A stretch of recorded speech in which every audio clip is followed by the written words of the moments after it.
Hello, everyone, and welcome to episode 43 of IGEL Weekly. I'm your host, Andy Whiteside. Got my normal cast of characters here. Characters in an enduring way.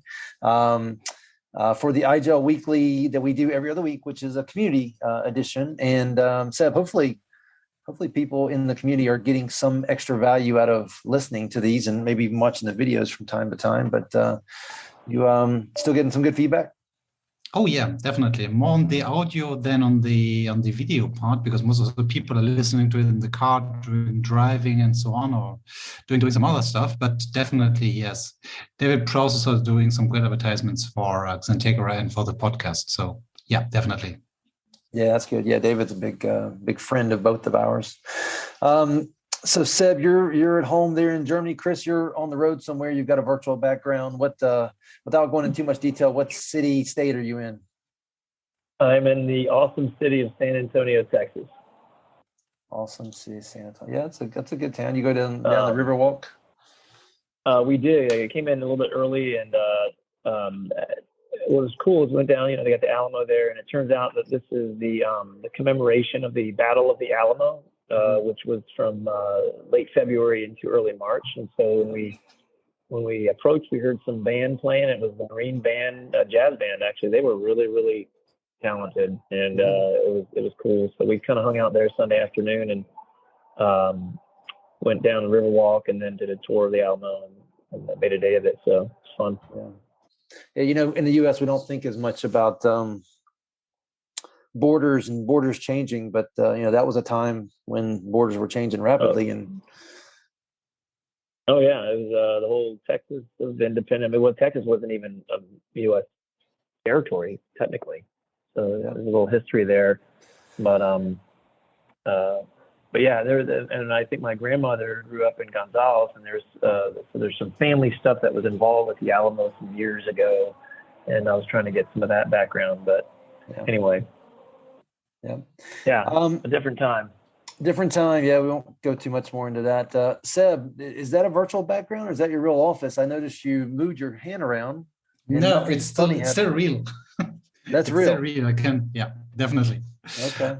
I cannot even say that I will travel in the next weeks at the moment. So I'm really looking forward to leave the office, to leave that virtual background behind me, and going back under normal people. But these events are starting something in May in Europe, so I have some couple of weeks in front of me. Yeah, that's good. Hopefully you guys are getting back to normal. The U.S. is rapidly getting back to normal-ish, I think. We'll see what happens. All right, so Seb, you have for us a good topic, and I'm going to share my screen so you guys can see. I hope so, at least. Oh, it is for sure. The title is IGEL OS Boot Menu Explained. I literally was with someone who'd been doing IGEL for a long time, a couple weeks ago at a conference, and I needed to kind of rescue them a little bit. And I jumped into the boot menu and like, hey, what's that? And I was like, you didn't know what this was? And the answer was no. And so, having access to that is extremely valuable. Now, in that particular case, the unit that we were using was a demo unit that had been used by a very secure organization that had put a password on everything. And we couldn't get it to do what we needed it to do anyway. Our only option was to flash the device, which we didn't have, OS Creator with us at the moment. But it was really good opportunity to explain to people how secure, if you want to, you can make these things. That's right. That one of the approaches where the boot menu can definitely help a lot. I mean, usually, and I would say for 90% of our users, for administrators, the boot menu isn't something that you're looking for such often. Yeah. It's really in case of emergency, in case of issues, specific testings you want to perform. But usually, for all our listeners, a boot menu is something that you do not even see, like on Windows or on some Linux bootloaders. Yeah. So yes. So Seb, you did this video. This is a vlog basically that we're reviewing. We're going to click on the video in a second, but you did this because it's been coming up in the community a lot. What's driving the chatter around this that caused you to take something that I thought was common knowledge and make a explainable video? The reason is quite simple, hopefully, to explain. We have at the moment a high load of private builds. So private builds are not widely communicated firmwares, but fully supported by IGEL. And this private builds are including newer Citrix Workspace app versions, new Cisco WebEx VDI agents, etc., etc. So they are created for a specific use case and then delivered to the customer. And the reason why I have to speak about the boot menu is that we have at the moment one specific firmware out, which can, in specific situations, in specific hardware situations, create a kind of bug. And that's something that a lot of people are, not a lot, but let's say a couple of people are asking at the moment how to get rid of it and to see where the device is hanging. And that's where the IGEL Boot Menu is definitely helpful, because it gives you something more than just a black screen. It gives you access to what is happening during the boot process, where in details it might hang, or even give you the access to some, let's say, custom rescue shell where you can at least roll back specific settings or even do a factory reset. So recover the device, basically. Yeah. Yeah, like you said, it shouldn't come up. It shouldn't come up often. Chris, your 2 cents on this thing, this ability to boot into the boot menu and set your own course. Are you seeing many people doing that? How does that apply to the sales engineer side of your world? I think it reflects certainly some of what Seb had to say. I think it's sometimes, like, if you're flashing a device, and I've seen where maybe like the video or something like that isn't coming up right or whatever. And so I've had instructions from others, hey, try the VESA boot option. And it might be a video driver thing. Now, that generally speaks to our kernel support, which has gotten quite good lately with the IGEL Ready program and working with those vendors and their hardware. So I don't see that as often. But just knowing how to get to it, and certainly if you get to a jam, you're just like, you know what, we're just going to reset and how to get there. But it's not coming up as often as far as partners or customers asking. So. Well, I'll take customers out of the equation and put you, the sales engineer / the guy labbing stuff up all the time and building it and breaking it. And that's important for our listeners, right? They should be building and breaking, at least the guys we talk to the most. This is very valuable to them. Yeah, it's a regular thing. If I just want to like, especially if something like a eval device or whatever, just, completely, let's just go back. That boot menu option, is valuable. It's quick, it's easy. Hit the escape key. We'll get into that here, but I would say if you're building your IGEL skill set, definitely understand this, and then everything else kind of builds from there. Yeah. So Seb, I hit play on your video, and I don't know if you have it broken up into chunks the way you normally do, but let's talk through. Yeah. Let's talk through. Yes. Yeah. Sorry, so the approach was more to describe the use case where each feature of the boot menu is needed. So one of the, I would say, the most common use case that you want to reset a factory defaults a device. So let's assume that you deploy the configuration to a UD Pocket. So the USB stick with the address is installed on, and from where you can boot from. For whatever reason, the device is not coming up, or is not working like expected, or is not delivering the experience that you want, that you expect from IGEL OS. In specific cases, we recommend to you to reset that specific device to factory defaults to be sure that no misconfiguration were made, all configurations were deployed and not removed, or let's say, just make a clean reinstall to start from a clean base. That's where the reset to factory default is jumping in. And that's the reason why I'm putting that on the first setting, on the first top of the topic, even if it's not the order of the video, it's one of the most common use cases for the boot menu. Yeah. And an example would be like you had a support situation, and yes, I trust you, Mr. Administrator, you've done nothing wrong, but do you mind resetting it to factory defaults and let's build it from step one? Exactly. especially if you think about configuration that are applying to the custom command section. Don't want to go too deep, but just saying that you can deploy a lot of Linux commands and Linux scripts, Linux tweaks via the custom command field. And sometime, and that's the situation that I had just yesterday, where a customer was still using a custom command relating to automatic Wi-Fi and LAN switch. So turn off the Wi-Fi as soon as the LAN is connected, or turn on the Wi-Fi as soon as the LAN is not connected. Yeah. That's a feature that we included since 11.06, if I remember right, in our firmware, so there was no need for a custom command anymore. And both commands were creating a kind of network loop. And that's where we are saying, hey, start from scratch, start from reset to factory defaults, just assign what you need. So basically language, the remote setting for the VNC viewer, and that's it. Yeah. And all the rest should be done then afterwards, step by step, and checking where the issue is coming from. That's right. You start from a known good state. Yeah, exactly. So you will not really brick the device. I mean, even if it can happen, but in most cases, resetting to factory defaults gives you, I would say, to 99% your device back, and start from scratch then to check where the issue is coming from. Yeah. And make one change at a time. Yeah, exactly. Just step by step and checking, because we all know that it applies to Citrix policies, it applies to Active Directory policies, it applies also to IGEL. If you create policies after policies after policies after years, and maybe different administrators went through the same tool and had different approaches of deploying settings, sometimes it can be a little bit messy to find out the root cause of a specific behavior.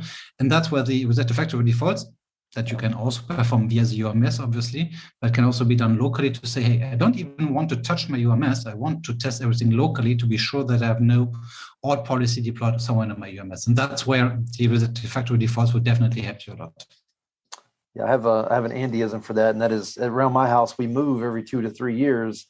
That helps keep the closet clean, because every couple of years we clean out. Whether I would have done that, I would have done it had we not moved.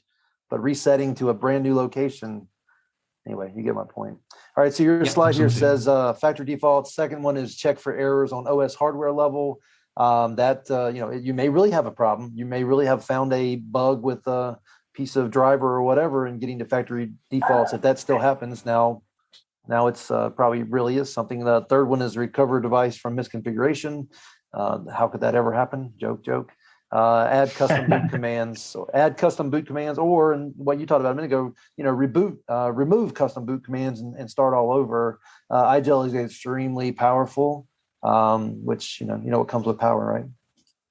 Yeah. Responsibility. That's right. So Seb, I'm going to hit play here, and we'll walk through what's happening with the factory reset scenario pieces. Sure. So before starting into the different feature sets, just be aware that we have, if we speak about our IGEL hardware, we have also our BIOS setting, which is accessible by pressing the del button on the keyboard. So also press button. So we're not speaking about the BIOS in that case, but really about the boot menu. So the only thing that you have to do to access the boot menu is to reboot the device, and then hitting the escape button on your keyboard. The escape button will then, you got to go through a whole lecture here on the difference between BIOS and bootstraps and boot partitions and boot files. Okay, maybe not here, but if we're talking about that and you don't know the difference between those things, maybe an A+ certification from CompTIA wouldn't be a bad thing to go get. I was going to say, we were thinking the same thing, that one you showed me, I think in an earlier podcast from years, it seemed like it was last year, you mentioned that whole thing is now free. Go take that course free. It gives you a fundamental background in the hardware piece. And so we're going to assume our audience is fairly well educated, but it would be good to kind of go back and review some of that stuff from time to time. Well, the thing is, right, if this is all about software these days, but that hardware interface, that basic input-output system, aka BIOS, that thing still matters. If you really want to be great in this industry, you got to know that stuff too. Yeah. And I think what's interesting for me as I began to understand more about Linux, certainly working at IGEL in the last several years,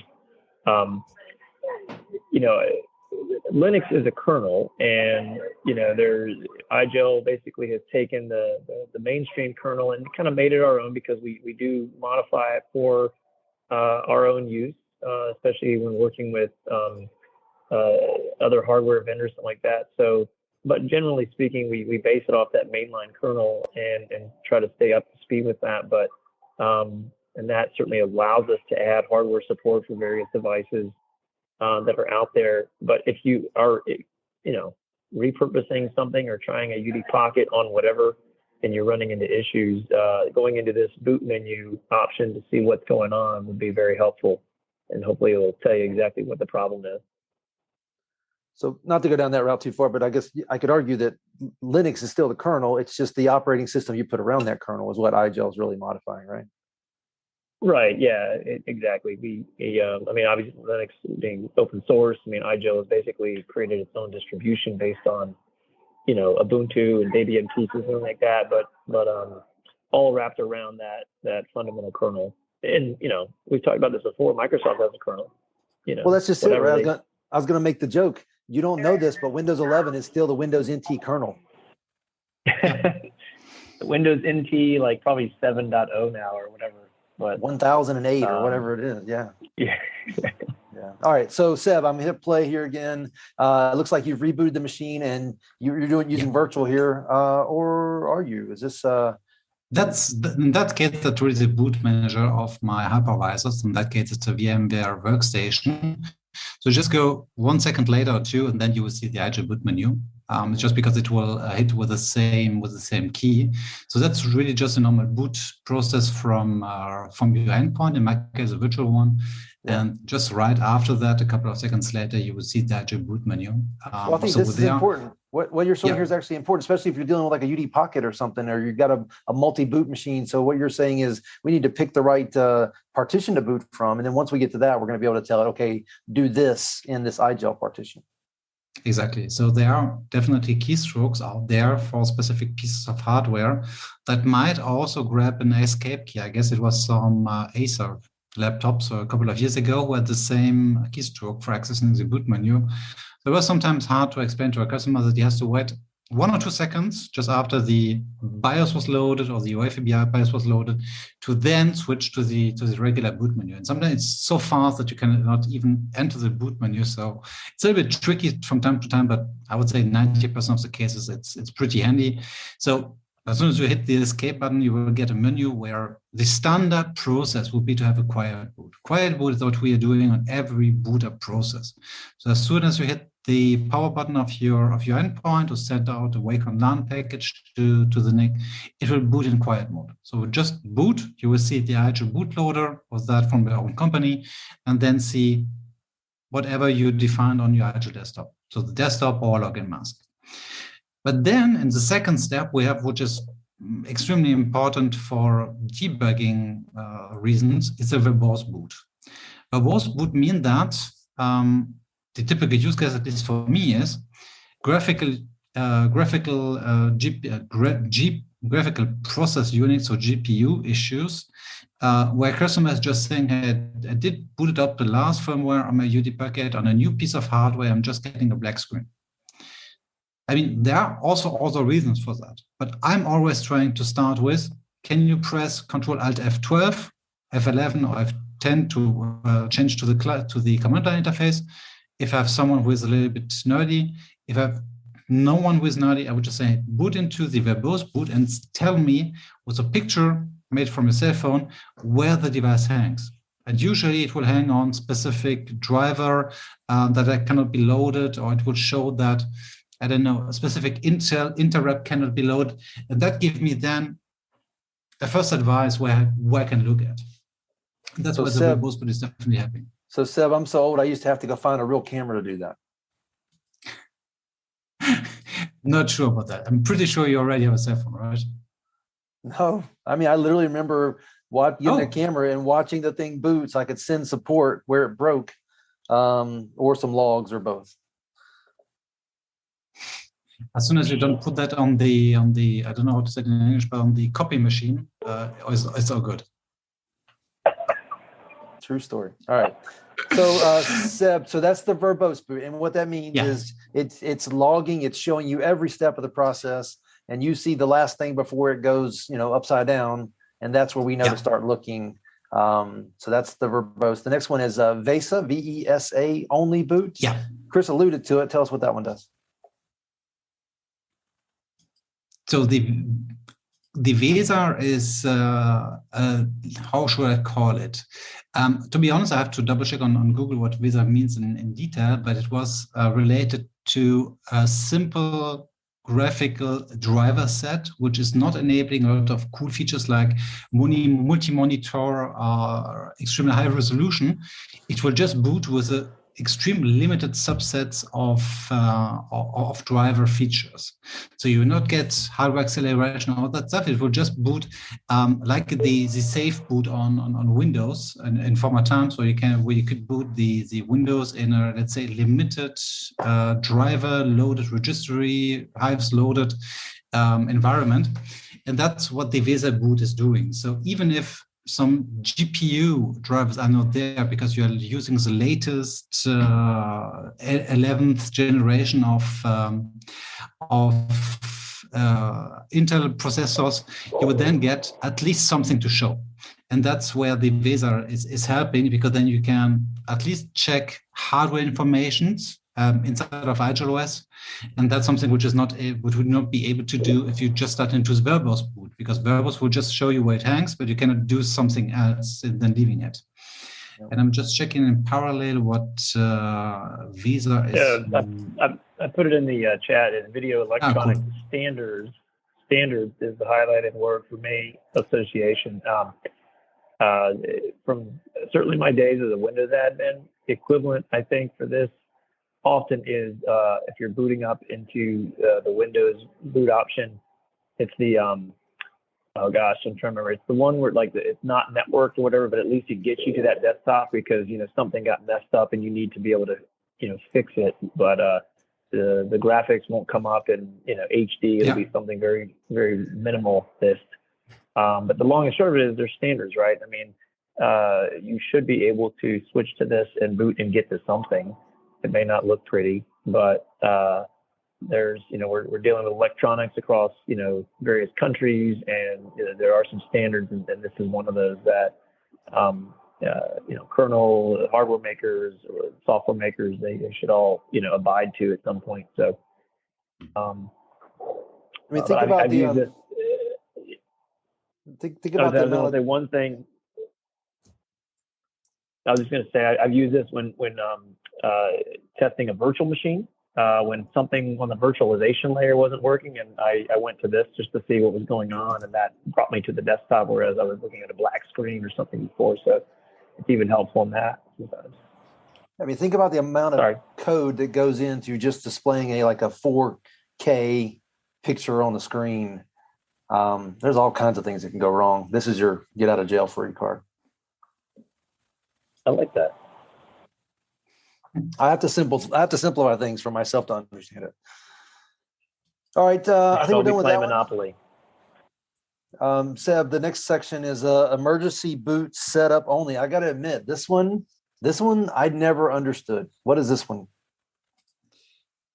It's pretty easy to explain. It will start in the same mode like the VESA only boot mode, but it will give you not the full access to the IGEL OS ecosystem, only to the IGEL setup itself. So let's imagine that you made a configuration locally and you misconfigured something, the display settings, maybe some network configurations or whatever, or custom commands, and you want to roll them back without resetting the device to factory default. That's where you would just get the IGEL setup on the desktop, nothing more. So you can just change a configuration that you made locally, obviously not one that you deployed over IGEL UMS, because that would be a profile then.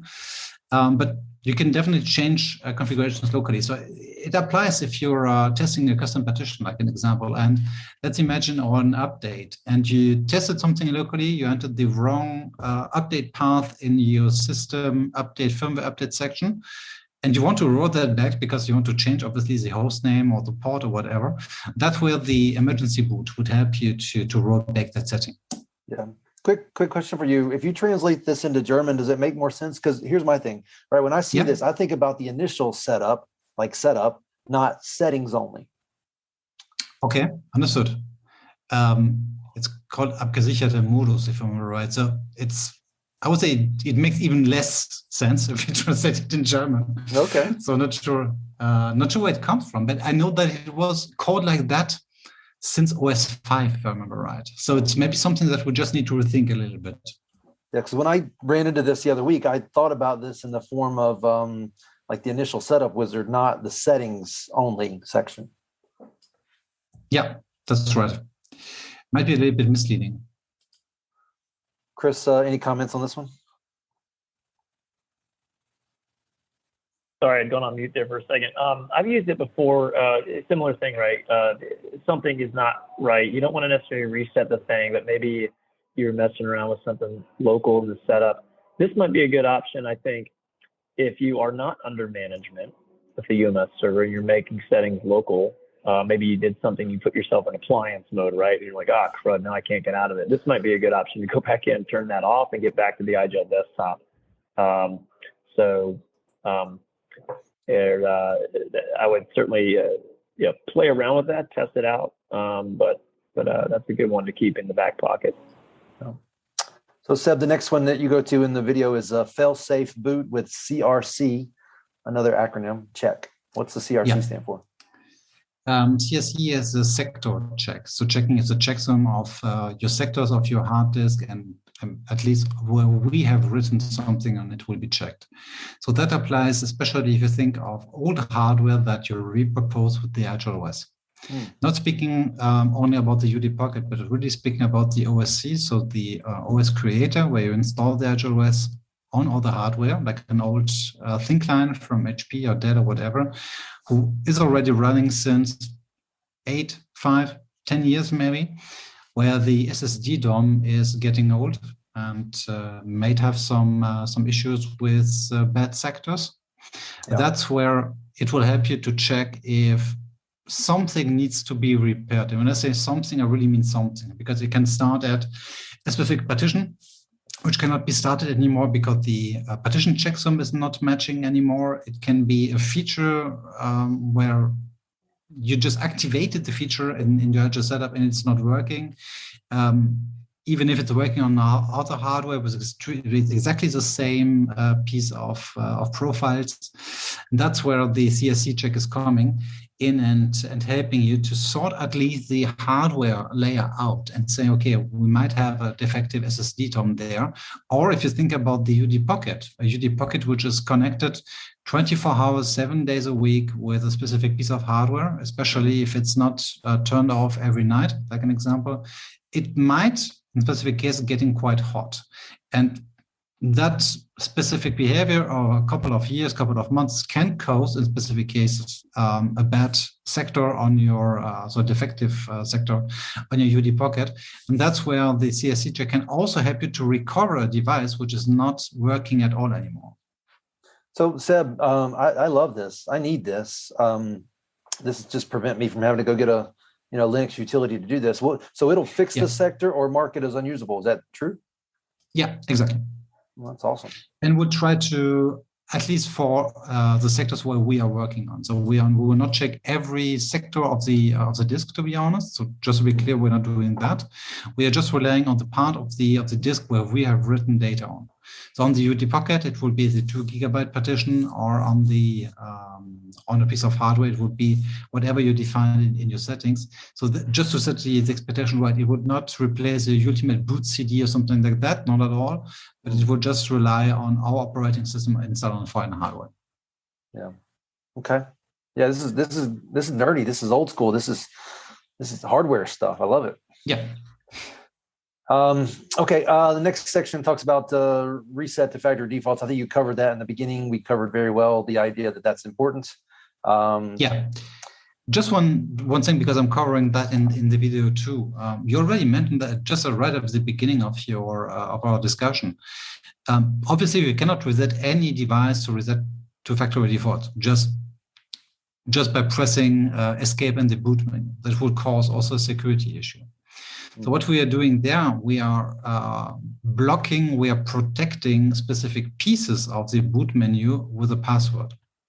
So if you cannot enter the boot menu to factory default feature, and you will be asked for a password, it is highly probable that you entered a password for your administrator user inside of your IGEL UMS for this endpoint. It's not every time, but in 99% the same password as you entered for the IGEL setup. So let's imagine that you're on your IGEL OS, you press Ctrl and S for opening the IGEL setup, and then you would be asked for a password. And that's in 99%, like I said, the same password as you have entered in the IGEL OS setup. So the administrator user for your endpoint. And that's needed for resetting a device to factory defaults from the boot menu itself. If you did not set one, is it just enter or is it root? Yeah. It will just enter directly without asking you for anything. Okay, so it doesn't even stop and ask you. No, exactly. Okay. Yeah, the situation we had the other night, we were at a basketball game. We wanted to do a demo with IGEL, and the customer had set it with a password. It was awesome because we couldn't fix it. We couldn't break it other than just totally reinstalling it. And we called them and said, "Hey, can you give us your password?" Like, no, this is our domain admin password. We can't do that. I said, okay, I can't argue with that one. I love the security angle. Chris, one more chance here to comment on factory restore before we get to probably the one that's going to take us the rest of the call, and that is custom boot options or commands. Chris, anything on this topic? No, I think certainly in your lab, test it out, get familiar with it, know what happens when you go through it. It should be part of the Swiss Army knife of learning IGEL. Because at some point you're going to need it. So you will definitely need it. So Seb, your last section right here, I think, should be about custom commands. Let's jump into that. That's probably a never-ending conversation. There's unlimited options. And that's unfortunately, and at the same time, luckily, the exact right term for that. It can take hours, but honestly, in now 8 years of IGEL and I don't know, 1.5 years now in the IGEL community team, I just had 5 to 10 times to teach someone how to use that specific custom command section. For one reason, if you want to test it for one shot, it's a great solution. So let's imagine a use case where I went through. You have a specific piece of touchpad in your device, in your laptop. And it's not recognized at all by the IGEL OS. Whatever setting you made in your driver setting inside of IGEL OS, it couldn't work. So you go to Google and asking, hey, Google, what can I do with Synaptics, whatever touchpad and Ubuntu? And then you will, in most cases, get something that you have to enter the grep bootloader boot menu and enter a specific boot command to get it working. Obviously, it's not something that you can do from the command line on IGEL OS because most of our partitions are write protected, or if they're not write protected, are non-persistent. So whatever you would do in the operating system will code that it will be gone after a reboot. And that also applies to boot commands. And that's where the custom boot command section of our boot menu is helping you. So if you want to test a specific boot command, for touchpad, maybe for a specific power state, for SCPI states, that's where the custom boot command will jump in and help you to test your option. I mean, it's not something that you will do in the graphical user interface. It's really related to command line. And obviously you could, in theory, break the device, but since it is not, it's not written forever, you can always go back and remove it. But that's where the custom boot command helped me when it came to touchpad drivers and to graphical user interface drivers that I need to tweak it.